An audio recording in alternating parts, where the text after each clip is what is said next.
نبی کریم صلی اللہ علیہ وسلم کو معراج کی رات جو نمازیں ملیں، ان نمازوں کی ایک اہمیت یہ بھی ہے کہ یہ نمازیں کل قیامت کے دن سب سے پہلے سوال کی صورت میں آپ کے سامنے آئیں گی۔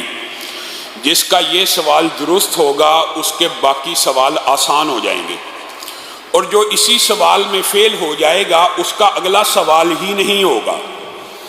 یہاں سے یہ بات سمجھ میں آتی ہے کہ قُلْ هَلْ نُنَبِّئُكُمْ بِالْأَخْسَرِينَ أَعْمَالًا الَّذِينَ ضَلَّ سَعْيُهُمْ فِي الْحَيَاةِ الدُّنْيَا وَهُمْ يَحْسَبُونَ أَنَّهُمْ يُحْسِنُونَ صُنْعًا۔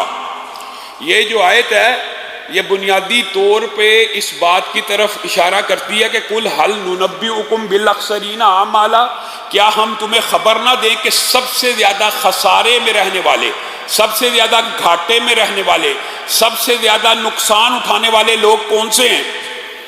الذین ضل سعیہم فی الحیات الدنیا، جنہوں نے اپنی پوری کی پوری زندگی اسی دنیا کے پیچھے ضائع کر دی۔ نماز کا وقت آیا، نماز پڑھنے کے لیے نہیں اٹھے، رمضان آیا، روزہ نہیں رکھا، اسی دنیا کے اندر چند امور ہوتے ہیں وہ بھی آپ کے سامنے رکھے تھے جن کی وجہ سے انسان نماز چھوڑتا ہے۔ عہدے دار ہے، وزیر مشیر ہے، کاروبار ہے، تجارت ہے، گویا اس دنیا کے پیچھے بھاگتے بھاگتے اسی دنیا کے پیچھے اپنی آخرت کو ضائع کر دیا۔ اور اگر 5 نمازیں نامہ اعمال میں پوری نہ ہوئی کل قیامت کے دن فلا نقیم لہم یوم القیامت وزنا، کل قیامت کے دن ان کا نامہ اعمال تولا ہی نہیں جائے گا۔ بنیادی طور پہ یہ جو 5 نمازیں ہیں، اب ہمیں یہ بات سمجھ آ جانی چاہیے، 3 دنوں سے 4 دنوں سے آپ یہ بات سن رہے ہیں کہ نامہ اعمال میزان اس کے لیے قائم ہونا ہے، نیکیوں کا اور برائیوں کا پلڑا اس کے لیے ہے جو مسلمان ہے، جس کا ایمان مکمل ہے۔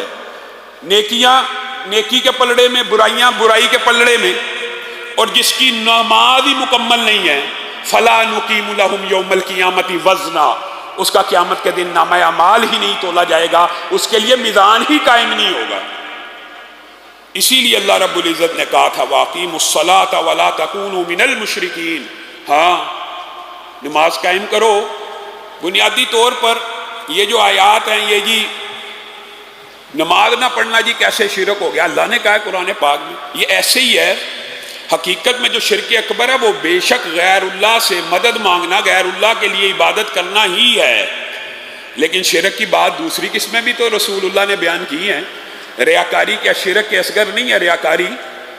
ریاکاری اللہ کے لیے نماز پڑھنے آئے ہیں، اللہ کے لیے، صرف نماز کے دوران خیال آ گیا کہ ساتھ والا دیکھے میری نماز کتنی عمدہ ہے، سجدے لمبے کر رہا ہے، رکوع لمبے کر رہا ہے، خشوع وضو کرنا شروع ہو گیا، نماز کس کے لیے پڑھ رہا تھا؟ اللہ کے لیے۔ لیکن تصنع اور بناوٹ آ گئی، کیا یہ شرک کی قسم نہیں ہے؟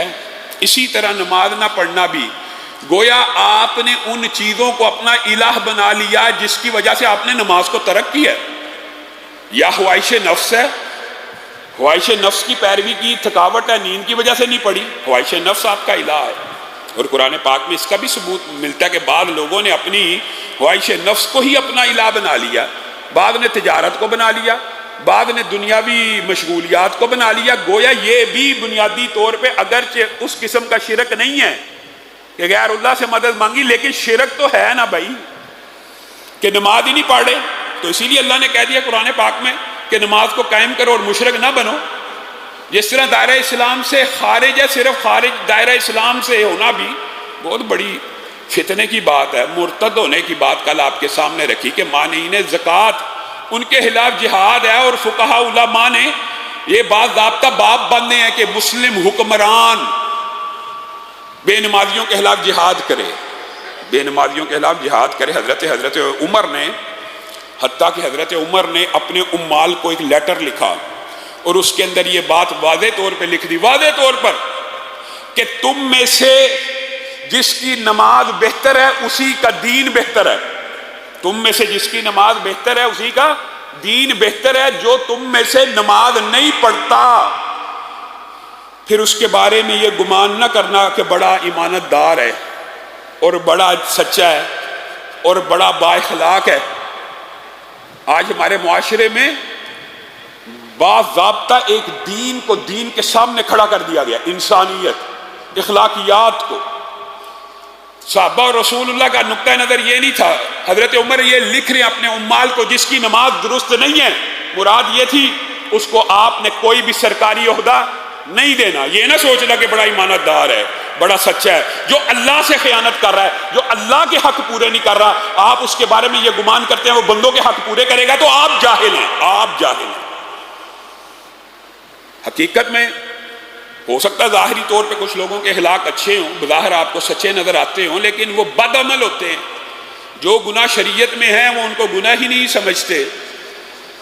ابھی آج کل بھی پوسٹیں چل رہی ہیں، جی فلاں جی اسکاٹ لینڈ کا جی وزیر اعظم جی مسلمان بن گیا ہے، یہ ایسا ہو گیا، یہ آپ کے لیے ہے۔ وہ ہم جنس پرستی کی کھلے عام سپورٹ کرنے والا وہاں رہ کے ان کا زیادہ بیڑا غرق ہو گیا ہے۔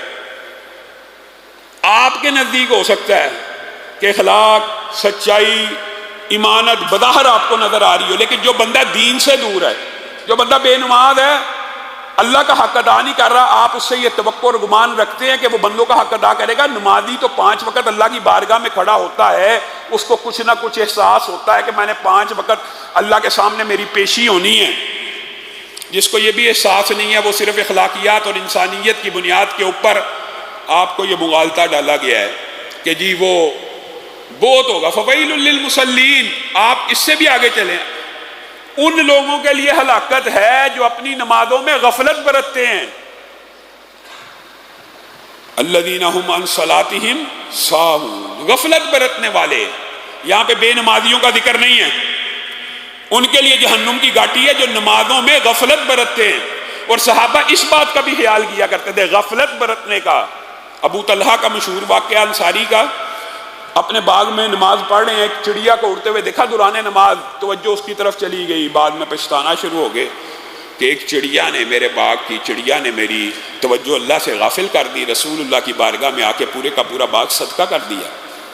ایک اور صحابی حضرت عثمان کے دور میں دوران نماز اپنے باغ کی فصل، اپنے باغ کے پھلوں، اپنے باغ کے درختوں کو دیکھتے ہوئے نماز سے کچھ دیر کے لیے غافل ہوئے، حضرت عثمان کو وہ پورے کا پورا باغ دے دیا کہ اس کو مال غنیمت میں جمع کر لیں۔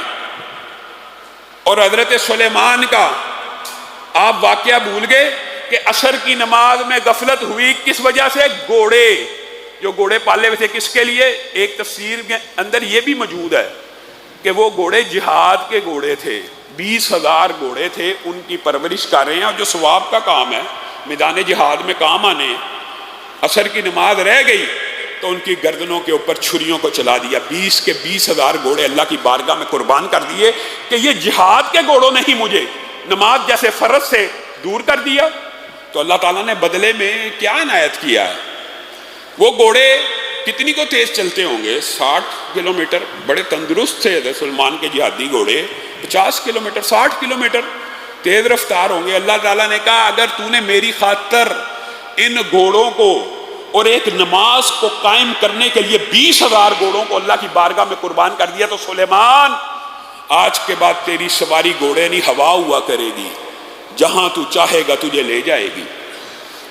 یا ایھا الذین آمنوا استعینوا بالصبر والصلاۃ، مدد اللہ سے چاہو تو نماز کے ذریعے چاہو۔ یہ بھی ایک لمبا چوڑا باب ہے، بہت لمبا باب ہے، اس کے واقعات متعدد ہیں۔ چند ایک باتیں، رسول اللہ صلی اللہ علیہ وسلم کو بھی جب کبھی کوئی پریشانی، جب کبھی کوئی خبر ملتی تو نماز کی طرف رجوع کرتے، حتیٰ کہ صحابہ کہتے ہیں آندھی، طوفان، مصیبت، کوئی ایسی پریشانی جو آفاقی ہوتی، کائناتی ہوتی، واقعاتی ہوتی، رسول اللہ مسجد کی طرف آتے۔ اور صحابہ کا بھی یہی طرز عمل تھا، آندھی بھی آ جاتی، ہوا بھی تیز چلنا شروع ہو جاتی تو مسجدوں میں آ جاتے۔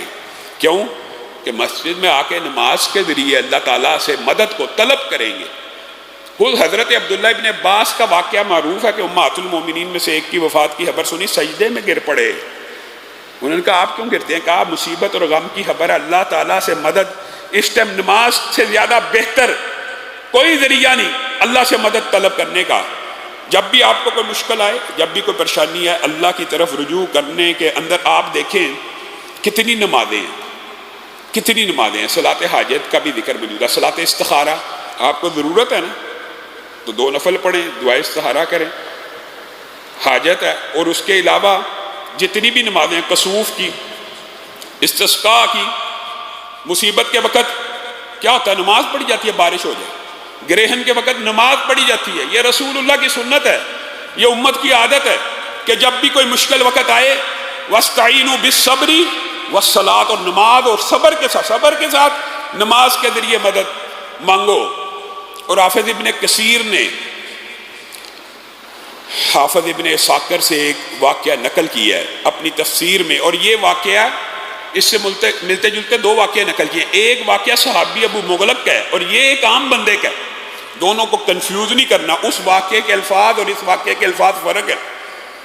یہ خالصتاً نماز سے مدد مانگنا ہے۔ وہاں پہ ابو مغلق صحابی نے جو مدد مانگی تھی یا مغیث واغثنی کے ذریعے مانگی تھی، یہاں پہ یہ بندہ خچر کرائے پہ دینے والا، اس کو ایک بندہ خچر کرائے پہ لیتا ہے، جنگل میں لے گیا، اس نے کہا یہ رستہ میں نہیں جانتا، اس نے کہا مجھے آتا ہے، خیر وہ اس رستے پہ چل پڑا، آگے دیکھا انسانوں کی کٹی ہوئی لاشیں اور ہڈیاں پڑی ہیں، اس کو سمجھ آ گئی میرے ساتھ دھوکہ ہو گیا، یہ کرائے پہ میرا جو خچر لے کے جا رہا ہے اس کی نیت بد ہے۔